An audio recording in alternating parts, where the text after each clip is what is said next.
السلام علیکم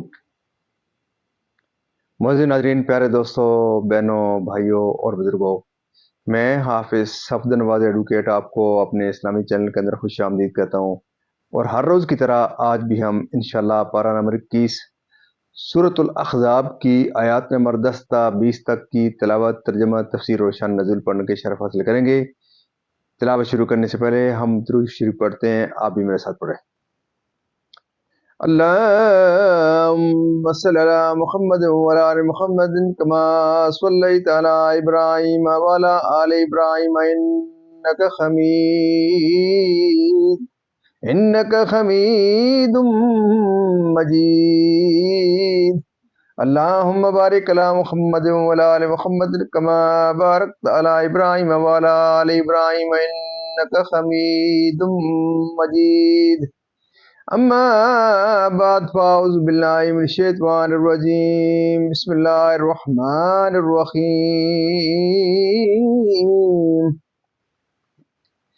اذ جاءوکم من فوقکم ومن اسفل منکم واذ زاغت الابصار وبلغت القلوب الحناجر وتظنون بالله الظنون هنالك ابتلي المؤمنون وزلزلوا زلزالا شديدا وإذ يقول المنافقون والذين في قلوبهم مرض ما وعدنا الله ورسوله إلا غرورا. وَإِذْ قَالَتْ طَائِفَةٌ مِّنْهُمْ يَا أَهْلَ يَثْرِبَ لَا مُقَامَ لَكُمْ فَارْجِعُوا وَيَسْتَأْذِنُ فَرِيقٌ مِّنْهُمُ النَّبِيَّ يَقُولُونَ إِنَّ بُيُوتَنَا عَوْرَةٌ وما هي بعورة إن يريدون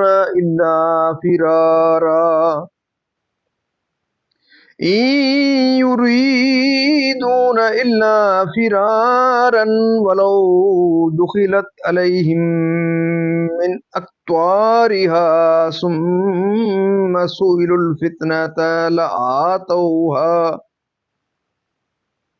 ثم سئلوا الفتنة لآتوها وما تلبسوا بها إلا يسيرا.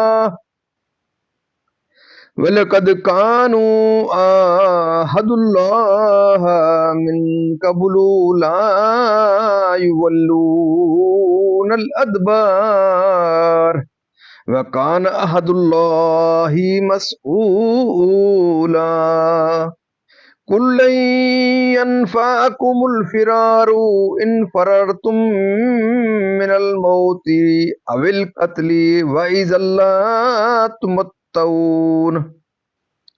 وَإِذًا لَا تُمَتَّعُونَ إِلَّا قَلِيلًا.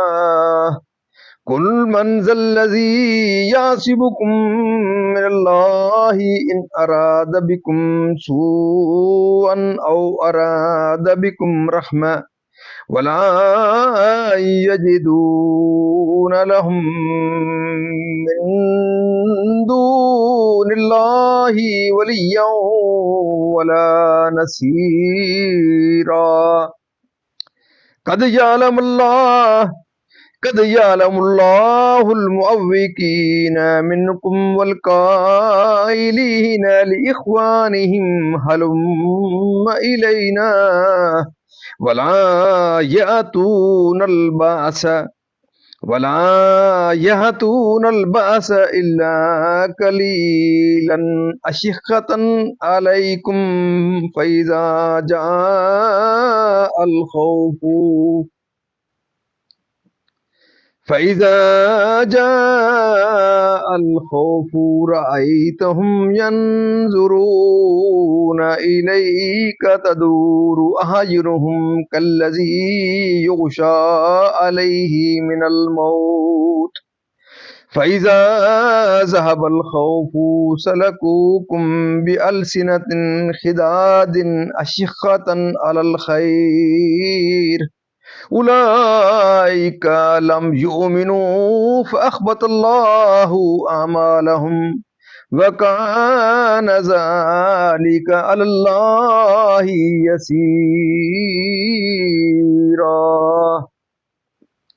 يحسبون الأحزاب لم يذهبوا وإن يهت الأحزاب يودوا لو أنهم بادون في الأهراب يسألون عن أنبائكم ولو كانوا فيكم ما قاتلوا إلا قليلا صدق اللہ العظیم۔ ترجمہ: جب کافر تم پر آئے تمہارے اوپر سے اور تمہارے نیچے سے، اور جب کہ ٹھٹک کر رہ گئیں نگاہیں اور دل گلوں کے پاس آ گئے، اور تم اللہ پر طرح طرح کے گمان کرنے لگے، وہ جگہ تھی کہ مسلمانوں کی جانچ ہوئی اور خوب سختی سے جھنجھوڑے گئے، اور جب کہنے لگے منافق اور جن کے دلوں میں روگ تھا، ہمیں اللہ و رسول نے وعدہ نہ دیا تھا مگر فریب کا، اور جب ان میں سے ایک گروہ نے کہا اے مدینہ والو، یہاں تمہارے ٹھہرنے کی جگہ نہیں، تم گھروں کو واپس چلو، اور ان میں سے ایک گروہ نبی سے اذن مانگتا تھا یہ کہہ کر کہ ہمارے گھر بے حفاظت ہیں، اور وہ بے حفاظت نہ تھے، وہ تو نہ چاہتے تھے مگر بھاگنا، اور اگر ان پر فوجیں مدینہ کے اطراف سے آتی پھر ان سے کفر چاہتی تو ضرور ان کا مانگا دے بیٹھتے، اور اس میں دیر نہ کرتے مگر تھوڑی، اور بے شک اس سے پہلے وہ اللہ سے عہد کر چکے تھے کہ پیٹھ نہ پھیریں گے، اور اللہ کا عہد پوچھا جائے گا۔ تم فرماؤ ہرگز تمہیں بھاگنا نفع نہ دے گا اگر موت یا قتل سے بھاگو، اور جب بھی دنیا نہ برتنے دیے جاؤ گے مگر تھوڑی۔ تم فرماؤ وہ کون ہے جو اللہ کا حکم تم پر سے ٹال دے اگر وہ تمہارا برا چاہے یا تم پر مہر یعنی کہ رحم فرمانا چاہے، اور وہ اللہ کے سوا کوئی حامی نہ پائیں گے نہ مددگار۔ بے شک اللہ جانتا ہے تمہارے ان کو جو اوروں کو جہاد سے روکتے ہیں اور اپنے بھائیوں سے کہتے ہیں ہماری طرف چلے آؤ، اور لڑائی میں نہیں آتے مگر تھوڑے، تمہاری مدد میں کمی کرتے ہیں، پھر جب ڈر کا وقت آئے تم انہیں دیکھو گے تمہاری طرف یوں نظر کرتے ہیں کہ ان کی آنکھیں گھوم رہی ہیں جیسے کسی پر موت چھائی ہو، پھر جب ڈر کا وقت نکل جائے تمہیں تانے دینے لگیں تیز زبانوں سے مال غنیمت کے لالچ میں، یہ لوگ ایمان لائے ہی نہیں تو اللہ نے ان کے عمل اکارت کر دیے، اور یہ اللہ کو آسان ہے۔ وہ سمجھ رہے ہیں کہ کافروں کے لشکر ابھی نہ گئے، اور اگر لشکر دوبارہ آئیں تو ان کی خواہش ہوگی کہ کسی طرح گاؤں میں نکل کر تمہاری خبریں پوچھتے، اور اگر وہ تم میں رہتے جب بھی نہ لڑتے مگر تھوڑے۔ مزید ناظرین، یہاں تک اس کا ترجمہ اختتام پذیر ہوا، اب اس کی تفسیر تسلسل سے۔ تفسیر یعنی ملائکہ نے لشکر غزوہ احزاب کا مختصر بیان۔ یہ غزوہ شوال 4 یا 5 ہجری میں پیش آیا، جب یہود بنی نذیر کو جلا وطن کیا گیا تو ان کے اکابر مکہ مکرمہ میں قریش کے پاس پہنچے اور انہیں سید عالم صلی اللہ علیہ وسلم کے ساتھ جنگ کی ترغیب دلائی اور وعدہ کیا کہ ہم تمہارا ساتھ دیں گے یہاں تک کہ مسلمان نیست و نابود ہو جائیں۔ ابو سفیان نے اس تحریک کی بہت قدر کی اور کہا کہ ہمیں دنیا میں وہ سب سے پیارا ہے جو محمد مصطفیٰ صلی اللہ علیہ وسلم کی عداوت میں ہمارا ساتھ دے۔ پھر قریش نے ان یہودیوں سے کہا کہ تم پہلی کتاب والے ہو، بتاؤ تو ہم حق پر ہیں یا محمد مصطفیٰ صلی اللہ علیہ وسلم؟ یہود نے کہا تم ہی حق پر ہو۔ اس پر قریش خوش ہوئے۔ اس پر آیت الم تر الی الذین اوتوا نصیبا من الکتاب یؤمنون بالجبت والطاغوت نازل ہوئی۔ پھر یہودی قبائل غطفان و قیس و غیلان وغیرہ میں گئے، وہاں بھی یہی تحریک کی، وہ سب ان کے موافق ہو گئے۔ اس طرح انہوں نے جا بجا دورے کی اور اور عرب کے قبیلہ قبیلہ کو مسلمانوں کے خلاف تیار کر لیا۔ جب سب لوگ تیار ہو گئے تو قبیلہ خزا کے چند لوگوں نے سید عالم صلی اللہ علیہ وسلم کو کفار کی ان زبردست تیاریوں کی اطلاع دی۔ یہ اطلاع پاتے ہی حضور نے بمشورہ حضرت سلمان فارسی رضی اللہ تعالیٰ عنہ خندق کھدوانی شروع کر دی۔ اس خندق میں مسلمانوں کے ساتھ سید عالم صلی اللہ علیہ وسلم نے خود بھی کام کیا۔ مسلمان خندق تیار کر کے فارغ ہی ہوئے تھے کہ مشرکین 12,000 کا لشکر گراں لے کر ان پر ٹوٹ پڑے اور مدینہ طیبہ کا محاصرہ کر لیا۔ خندق مسلمانوں کے اور ان کے درمیان حائل تھی۔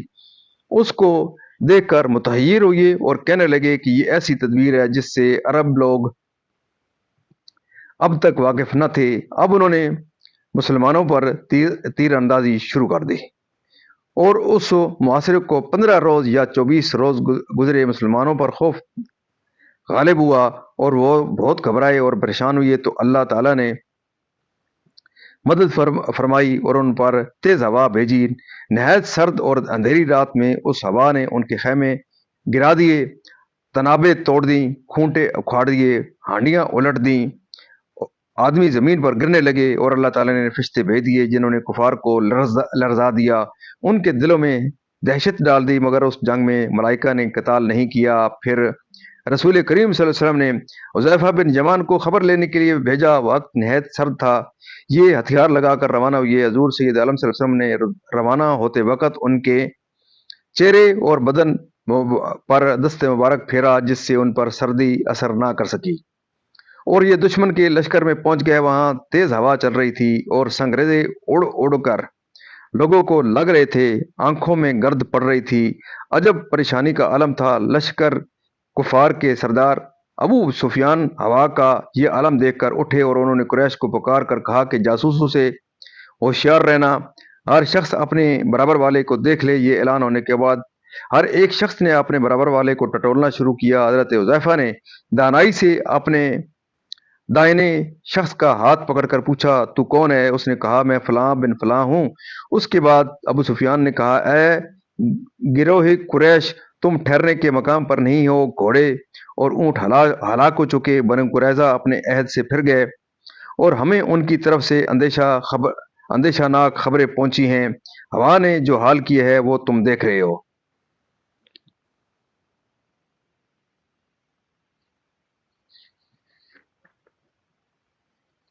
بس اب یہاں سے کوچ کر دو، میں کوچ کرتا ہوں۔ ابو سفیان یہ کہہ کر اپنی اونٹنی پر سوار ہو گئے اور لشکر میں الرحیل یعنی کوچ کا شور مچ گیا۔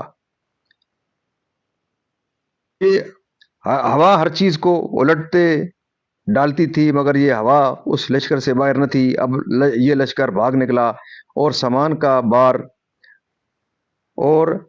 کا بار کر کے لے جانا اس کو شاق ہو گیا، اس لیے کثیر سامان چھوڑ کر گیا۔ یعنی تمہارا خندق کھودنا اور نبی کریم صلی اللہ علیہ وسلم کی فرمانبرداری میں ثابت قدم رہنا۔ یعنی وادی کی بالائی جانب مشرق سے قبیلہ اسد و غطفان کے لوگ مالک بن عوف نصری و عینیہ بن حسن فزاری کی سرکردگی میں 1,000 کی جمعیت لے کر، ان کے ساتھ طلحہ بن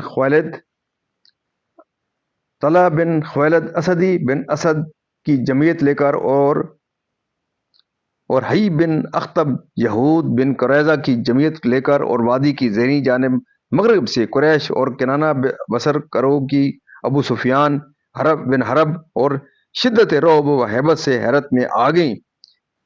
خوف و اضطراب انتہا کو پہنچ گیا۔ منافق تو یہ گمان کرنے لگے کہ مسلمانوں کا نام و نشان باقی نہ رہے گا۔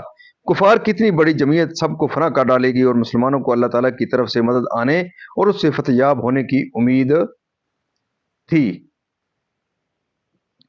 اور ان کا صبر و اخلاص ممکن امتحان پر لایا گیا، یعنی ذوف و اعتقاد۔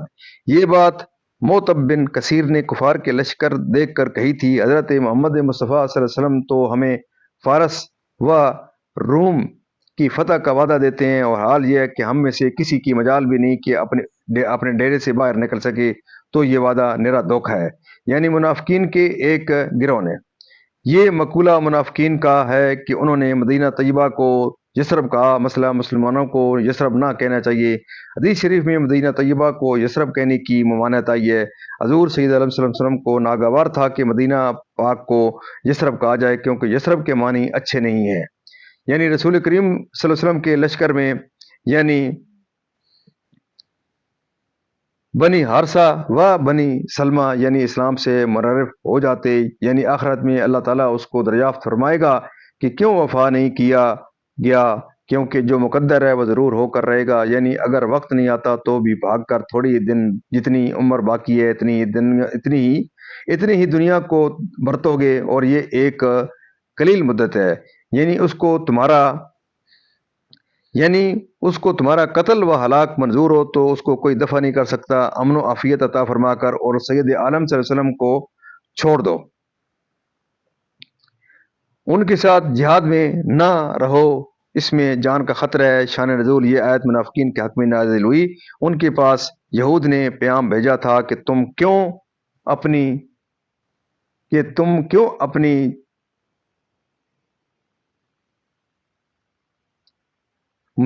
ناظرین یہاں تک تھوڑا سا آگے سے مسنگ ہے۔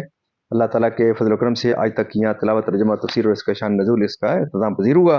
ہم اللہ تعالیٰ کے دربار کے اندر اس کلام مقدس کے صدقے حضور پاک صلی اللہ علیہ وسلم کی ذات برکات کے صدقے دعا کرتے ہیں کہ اللہ تعالیٰ میں قرآن پاک پڑھنے، قرآن پاک کو سمجھ کر اس کے احکامات کے مطابق حضور پاک صلی اللہ علیہ وسلم کے پاس کے مطابق اور صحابہ کرام کے نقشے قدم کے پر اللہ تعالیٰ میں چلنے کی توفیق عطا فرمائے۔ اللہ تعالیٰ تمام پریشانی دور فرمائے، تمام بیمار کو کاملہ عطا فرمائے، تمام مرحومین کو جنت الفردوس میں اعلیٰ بارہ مقام عطا فرمائے۔ اور آپ تمام معزز ناظرین سے یہ صدا رہتی ہے کہ ختم نبوت کے صدقے آپ اس پروگرام کو خود بھی دیکھیں، اپنے بچوں کو تلقین کریں، اپنے عزیز و اقارب دوستوں کے ساتھ ضرور اس پروگرام کو شیئر کریں۔